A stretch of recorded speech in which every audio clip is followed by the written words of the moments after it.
नमस्कार मेरे प्यारे विद्यार्थीगण, ई लर्निंग क्लास में आपका अभिवादन है। कक्षा 12 विषय हिंदी के पाठ्यक्रम को आगे बढ़ाते हुए आगे का टॉपिक है व्याकरण, जिसमें है शब्द भंडार। शब्द किसे कहते हैं, इस पाठ में इसकी चर्चा की गई है। हिंदी के शब्दों में विभिन्न भेदों का परिचय देते हुए विभिन्न स्रोतों से हिंदी में आए हुए शब्दों की जानकारी दी गई है। तो शब्द अक्षर ध्वनि का संकेत है। अक्षरों के उच्चारित अथवा लिखित सार्थक गठन को शब्द कहा जाता है। शब्द वह है जिसका कोई अर्थ होता है। जब एक या एक से अधिक अक्षरों का संयोजन किसी विशेष अर्थ को इंगित करता है, तब उसे शब्द कहते हैं। जैसे कमला, आग, अमरूद, आलू, घर, जा आदि। अब दूसरा है शब्द के अक्षर।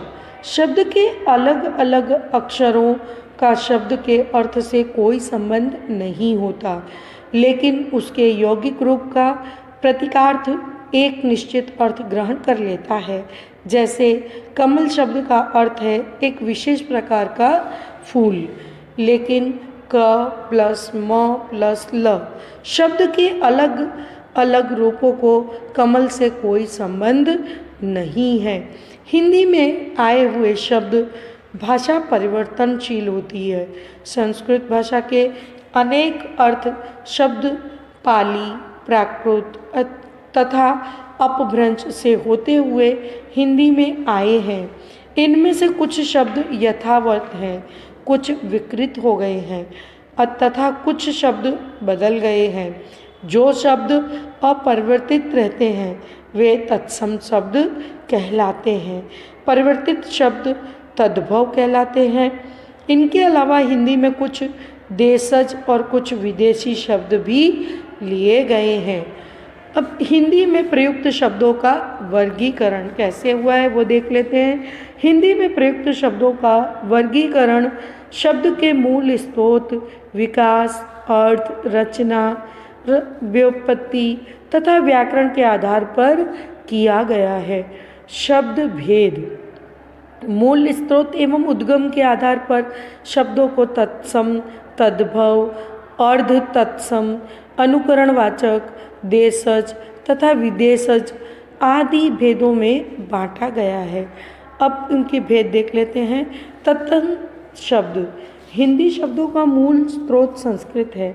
हिंदी में अनेक शब्द संस्कृत के ज्यों के त्यों आए हैं।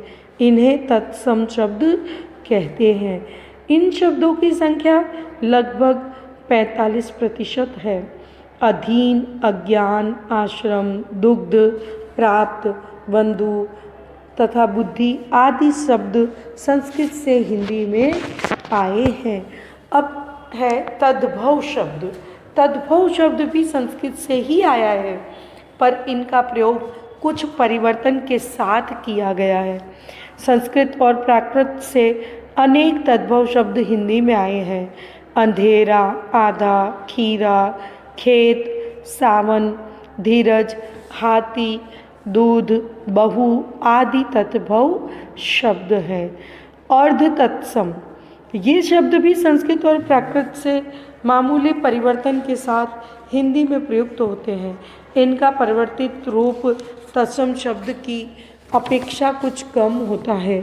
अर्ध तत्सम शब्द तत्सम शब्दों की तुलना में अपने मूल शब्द से अधिक निकट जान पड़ते हैं, पर ये पूर्ण रूप से तत्सम नहीं होते। जैसे कर्म तत्सम, कर्म अर्ध तत्सम, काम तद्भव। अनुकरणवाचक कल्पित ध्वनि के आधार पर जिन शब्दों का गठन होता है उन्हें अनुकरणवाचक कहते हैं। जैसे चहचहाना, गड़गड़ाना, भैं भैं, काँव काँव, चिल्लाना आदि। देशज शब्द अनेक शब्द ऐसे होते हैं जो बहुत समय से भाषा में प्रयुक्त होते रहते हैं, पर उनकी विपत्ति का कुछ भी पता नहीं चलता। जैसे शब्दों को देशज शब्द कहते हैं, इन्हें लोक भाषा की उपज भी कहा जा सकता है।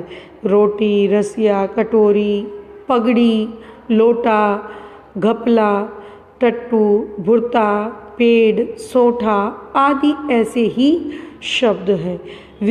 विदेशज शब्द, अनेक शब्द ऐसे हैं जो विदेशी भाषा के होते हैं, उन्हें भी हिंदी में समाहित हो गए हैं।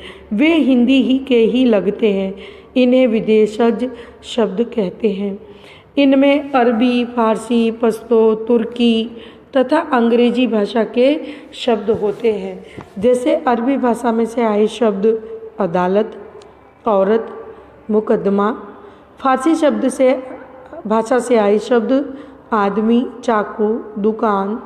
और तुर्की भाषा से आए शब्द तोपें, लाश, चमचा आदि। अंग्रेजी भाषा से आए शब्द कॉलेज, डॉक्टर, फीस, रेल आदि। तो ये हुए हमारे विदेशज शब्द। अब हम आपको आपकी नोटबुक में नीचे स्वाध्याय के दिए गए प्रश्न नंबर 1 के सभी प्रश्न और प्रश्न नंबर 2 के सभी प्रश्न आपको लिखने हैं। धन्यवाद।